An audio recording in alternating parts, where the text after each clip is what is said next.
Hello friends, मैं हूं श्री निर्मल अग्रवाल और आप मुझे देख रहे हैं यूट्यूब चैनल पे जिसका नाम है एनवीआर एडवाइजर्स। आज मैं आपके लिए बहुत ही इंटरेस्टिंग वीडियो लेके आया हूं। इस वीडियो का नाम है how to earn rental income on your share portfolio. Yes, sounds a bit interesting and weird as well, लेकिन ये हो सकता है। कैसे? Let's try to understand further. Okay, so before we start, a disclaimer: this presentation is only for academic purpose and should not be considered a financial advisory. Viewers are requested to contact the financial advisors before taking any view. ये सिर्फ समझने के लिए है। Okay, let's begin now. एक example लेते हैं। मुझे किसी पर्टिकुलर शेयर में या लेट्स से मुझे निफ्टी में इन्वेस्टमेंट करना है। निफ्टी आपको पता होगा जैसे कि इंडेक्स होती है। And let's say I want to make an investment in Nifty.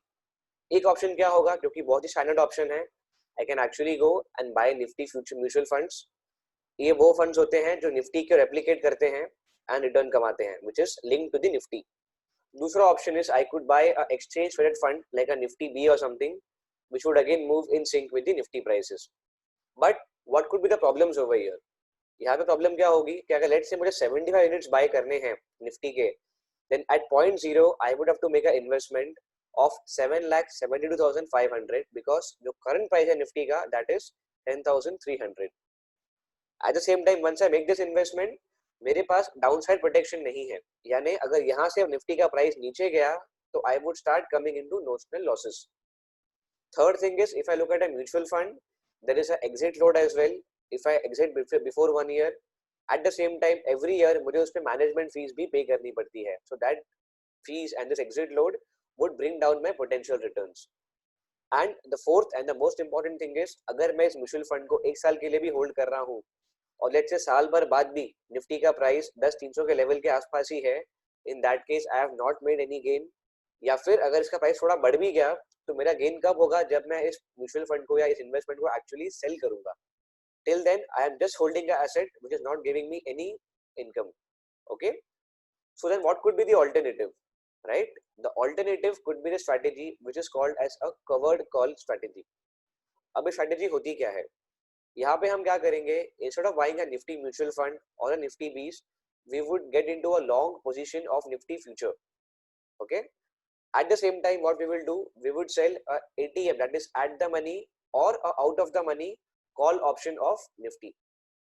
ठीक है, यहाँ तक we are understanding। तो स्ट्रेटेजी क्या है, आपको फ्यूचर बाय करना है, at the same time at the money या out of the money call option sell करना है। ये चीज होगी साइमल्टेनियसली। अब बेनिफिट्स क्या है ये करने के? प्राइमरी बेनिफिट इज, जहां आपको पहले 7.72 लाख का इन्वेस्टमेंट करना पड़ रहा था, वही काम आपका हो जाएगा 2 लाख के मार्जिन पे।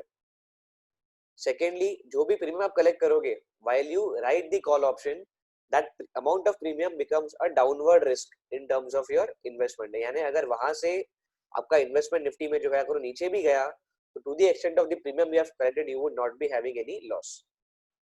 थर्ड पार्ट और द थर्ड बेनिफिट इज, अगर यहाँ से निफ्टी फ्लैट भी रहती है, then whatever premium we have collected that becomes a rental income or an additional income for that particular month or that particular week as well। अगर आप weekly options right करते हैं, that would be for a particular week. If it's a monthly option, it would be for a particular month. Let's take an example. अब आप देखेंगे यहाँ पे Nifty की ऑप्शन चेन मैंने ओपन की है। निफ्टी का जो प्राइस है क्लोज अराउंड 10,300। ये 30 जून की स्ट्राइक ऑप्शन चेन है। यहाँ पे हम देख रहे हैं कॉल ऑप्शंस के बारे में।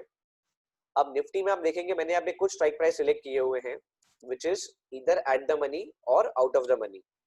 तो यहाँ पे अगर आप देखेंगे मैंने सिलेक्ट किया है 10,500 का स्ट्राइक मेरे एग्जांपल के लिए। You could take any other strike as well depending upon your risk apatite.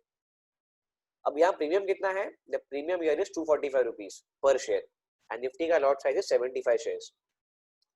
Now I would be selling an ATM or OTM call option depending upon the risk appetite. अब यहाँ पे क्या हो रहा है, what is the premium which I have collected? The answer is 245 rupees per share. Total premium मैंने कितना collect किया है इसमें? Close to around 18,000। एंड आप देखेंगे मेरी मार्जिन जो लग रही है 0.0 पे is only 2 lakhs on a higher side. So 2 lakh के मार्जिन पे in a month's time I have a potential to make almost 18,000 rupees, which is 9% on my capital invested. जो बैलेंस पैसा मुझे इन्वेस्ट नहीं करना पड़ रहा है, अगर आपको बहुत ही सेफ खेलना हो, you can put it in a fixed deposit and still generate some additional income over it.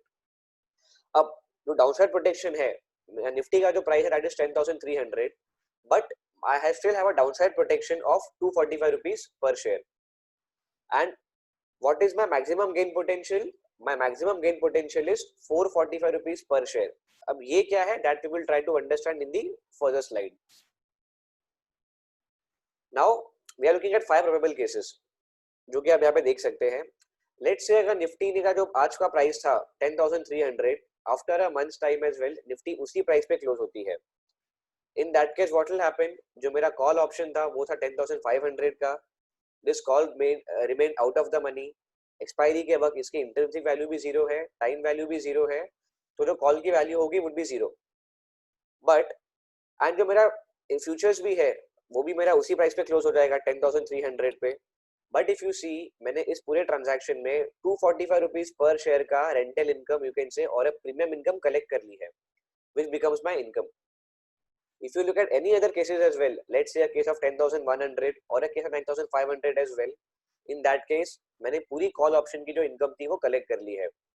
But because I am holding it as a long term investment, उस केस में मैं फ्यूचर को बेच नहीं दूंगा. उस केस में I would continue holding the future, मैं उसे फिर से रोल ओवर कर दूंगा. एंड नेक्स्ट मंथ में I can again look at writing another call option. However even in this case जब निफ्टी का प्राइस 10,500 पे आ जाता है, उस वक्त भी क्या होगा? एक्सपायरी पे my call would become at the money, और एट द मनी होने की वजह से the interest value would still remain zero, the time value would still be zero, and in that case again जो मेरा प्रीमियम है वो एक्सपायरी पे जीरो होगा. Thereby I have a chance to pocket the entire amount of premium. और जो मेरा spot पे जो मेरा फ्यूचर्स खड़े हैं उसको मैं अगेन रोल ओवर भी कर सकता हूँ या उसको मैं प्रॉफिट भी बुक कर सकता हूँ. That is my choice. Looking at the fifth position where there is a sharp upside. Now उस केस में क्या होगा? उस केस में जो आपका कॉल का प्रीमियम है, लेट्स से अगर 11,000 की एक्सपायरी होती है, the call premium would be 500 because आपकी स्ट्राइक प्राइस है 10,500, प्राइस नाउ इज 11,000, तो your intrinsic value is 500 rupees. But आपने उसमें 245 रुपीज कलेक्ट भी किए थे, तो आपका नेट लॉस कितना हुआ? The net loss would be 255 rupees in terms of call. But यहाँ पे एक दूसरी चीज भी है, बिकॉज आपने फ्यूचर्स लॉन्ग किए थे, आपका फ्यूचर लॉन्ग हुआ था 10,300 के प्राइस पे, एक्सपायरी पे उसका प्राइस है 11,000, तो फ्यूचर में आपने 700 रुपए का प्रॉफिट भी कमाया है. तो in this case what would happen? आपका जो नेट इनकम है इन दिस एंटायर ट्रांजैक्शन, अगर दोनों को स्क्वायर अप करेंगे at expiry, that would be 455 rupees per share. That multiply by 75 rupees would be your total profit. तो अगर आप देखेंगे इस स्ट्रैटेजी से एक चीज ये हो जाती है कि वंस अगर मार्केट बहुत ही शार्प अपसाइड मूवमेंट देती है, in that case your maximum gain would be a sum of two things: the premium which you have collected plus the difference between the strike price minus the spot price at the beginning of the month. तो ये चीज आपको ध्यान रखनी पड़ेगी. इस strategy की beauty ये है कि इन अ साइडवेज मार्केट या in a down trending market as well, या अगर मार्केट ऊपर भी जाती है तो टिल द एक्सटेंट कि आपकी जो स्पॉट प्राइस है वो स्ट्राइक प्राइस के बराबर है या नीचे है, you would keep getting a premium income. और अगर मार्केट वहां से बहुत शार्पली ऊपर भी चली जाती है, even in that case you can square up the entire position and still be highly profitable. So friends, I hope आपको ये वीडियो पसंद आया. यहाँ पे दो लिमिटेशंस है अगेन जो इस तरह की स्ट्रैटेजीज में नॉर्मली होती है. One is that this can only work in shares and index futures, जहाँ पे फ्यूचर्स एंड ऑप्शंस का कॉन्ट्रैक्ट अवेलेबल होता है. Second limitation is that again ऐसा जैसा कि आपने देखा होगा, this is a capital intensive strategy and it may not be applicable for people who are working with limited capital. So this brings us to the end of the video.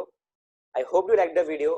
अगर आपको ये पसंद आया हो तो आपके फ्रेंड्स के साथ शेयर कीजिए एंड सब्सक्राइब कीजिए हमारे चैनल को, and do comment and press the bell icon. Thank you friends.